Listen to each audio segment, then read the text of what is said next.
Hi friends, இன்றைக்கி paleo டயட்டோட டே 18ங்க. இன்றைக்கி வந்து ஆடி கிருத்திகை அப்படிங்கிறதுனால ஃபுல்லாக வெஜ்ஜு தான். அதுவும் இல்லாமல் லஞ்சு கொஞ்சம் ஸ்பெஷலாக குக் பண்ணணும். அதுவும் அவங்க வரத்துக்குள்ளே குக் பண்ணணும். ஸோ அதனால் சமையலுக்கு தேவையான வெஜிடபிள்ஸ் எல்லாமே ரெடி பண்ணி வச்சுட்டு தான் நான் பிரேக்ஃபாஸ்ட்டே எடுத்துக்கிட்டேன். கொஞ்சம் கீரை இருந்தது பேலன்ஸு, அதை அப்படியே கூட்டு கட் பண்ணி வச்சுட்டேன். தென் வந்து இது வந்து பார்த்திங்கன்னா பட்டர் நட்டு பம்கினுங்க, பரங்கிக்காய். இது பார்க்குறதுக்கு ரொம்ப திக்னஸாக இருக்கும், சீடுலாம் அதிகமாக இருக்காது. நார்மலான பரங்கிக்காய் பொரியல் மாதிரியும் பண்ணலாம். பட் நான் இன்றைக்கி வந்து பார்த்திங்கன்னா இந்த வாழைக்காய் வறுவல் மாதிரி மசாலா தடவி ஊற வச்சுருக்கேன். இன்றைக்கி பிரேக்ஃபாஸ்ட்டுக்கு வந்து பார்த்திங்கன்னா இந்த புல்லட் காஃபின்னு சொல்கிறாங்க இல்லையா, அதை ட்ரை பண்ணலாம் அப்படின்னு சொல்லிட்டு கொஞ்சமாக நெய், காஃபி தூள்லாம் ஆட் பண்ணி மிக்ஸ் பண்ணி ஒரு 1/2 கப் தான் குடிச்சு பார்த்தேன். டேஸ்ட்டு ரொம்ப சூப்பராக இருந்தது. எனக்கு ரொம்ப பிடிச்சிருச்சு.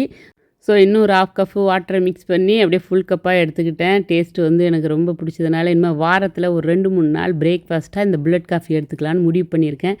தென் கிச்சன்லாம் க்ளீன் பண்ணிவிட்டு நானும் ஃப்ரெஷ் ஆகிட்டு வந்து லஞ்சு குக் பண்ண ஆரம்பிச்சிட்டேங்க. இன்றைக்கி லஞ்சுக்கு எங்கள் மெனு என்ன அப்படின்னு பார்த்திங்கன்னா, எங்கள் வீட்டில் ஆடி கிருத்திகை அப்படிங்கிறதுனால வடை பாயாசம் தான் பண்ணேன். கீரை கூட்டு, தென் பரங்கிக்காய் வறுவல், சேமியா பாயாசம், மசால் வடை, அப்பளம், ஒயிட் ரைஸ். ஓகேங்களா, இதெல்லாம் அவங்க வரத்துக்குள்ளே ரெடி பண்ணி வச்சுட்டு அவங்க வந்தோன்னே அப்படியே சாமிக்கு படைச்சிட்டு அவங்களும் சாப்பிட ஆரம்பிச்சிட்டாங்க. நான் லஞ்சுக்கு என்ன எடுத்துக்கிட்டேன் அப்படின்னு பார்த்தீங்கன்னா, பரங்கிக்காய் வறுவல் தாங்க எடுத்துக்கிட்டேன். 2-3 பீஸ் தான் அவங்க எடுத்துக்கிட்டாங்க, மீதியெல்லாம் நான் தான் எடுத்துக்கிட்டேன்.